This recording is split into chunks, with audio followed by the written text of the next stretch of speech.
Kayo po ba mga bossing ko ay problemado tungkol sa usapin ng pera? May tuturo po ako sa inyo po mga bossing upang sa ganon, kung ano man po yung pinuproblemang yung pong yan ay masolusyonan.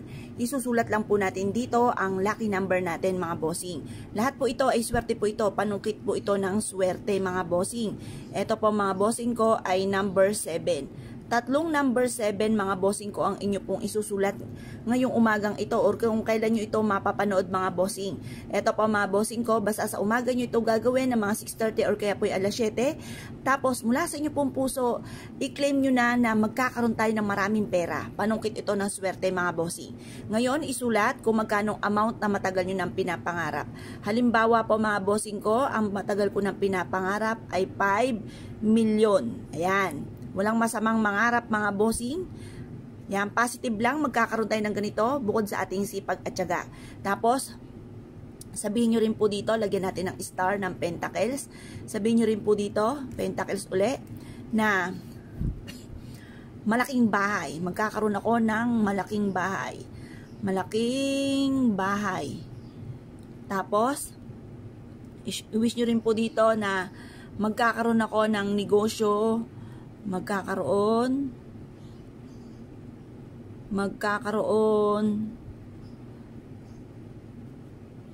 yan ako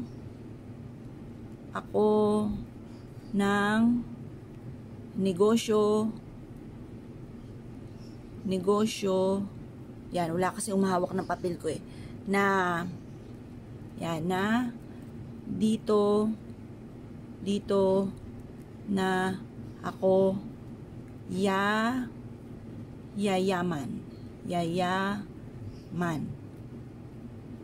Yan. Pagkatapos mga bossing, bahala na po kayo. I-wish nyo na pa ng lahat ng nais po ninyo mga bossing. At pagkatapos, kunin ang paborito ninyong pabango mga bossing. Ito, sprayan po natin. Tapos, bitbitin ito kahit saan tayo magtungo. Yan. Positive lamang, ibilad nyo muna sa sinag ng araw hanggang alas 8 ng umaga mga bossing.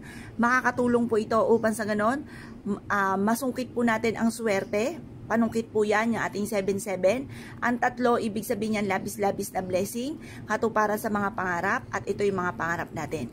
Tapos, tutupiin nyo po ito mga bossing, at iipit nyo po ito sa inyo pong pitaka. Makakatulong po ito mga bossing, upang sa ganon, matupad ang mga pinapangarap sa buhay. Ito po isa sa mga sikreto, huwag nyo ito ipagsasabi, upang sa ganon, matupad kaagad ang inyong kahilingan. Basta, kayo po'y masipag, kayo po ay hindi nakakalimot magdasal, sinabayan pa ng ganito mga pampaswerte, ay walang imposible mga bossing. Eto, ilagay nyo na po ito sa inyo pong pitaka at ang dulot po nito ay napakaswerte. Ngayon po mga bossing, basta sa umaga nyo ito gagawin, huwag kang gagawa ng ganito sa hapon dahil maaaring ma-reverse ang mga kahilingan ninyo. Instead na magkaroon ng pera ay kahirapan. Kasi ang lubugan na araw sa kanluran, sunod yan ay tagdilim. Ibig sabihin po niyan, negative po yan. Kaya dito tayo sa may silangan. Yan pong oras na yan ng mga 6:30 or kaya alas 7, pagsikat ng sinag ng araw, at ang alas 8, never ending luck mga bossing. Ayan. Kaya kung kayo pinaniwala at ay siya po itong gawin, ay siya mga bossing, good luck po sa inyo po lahat.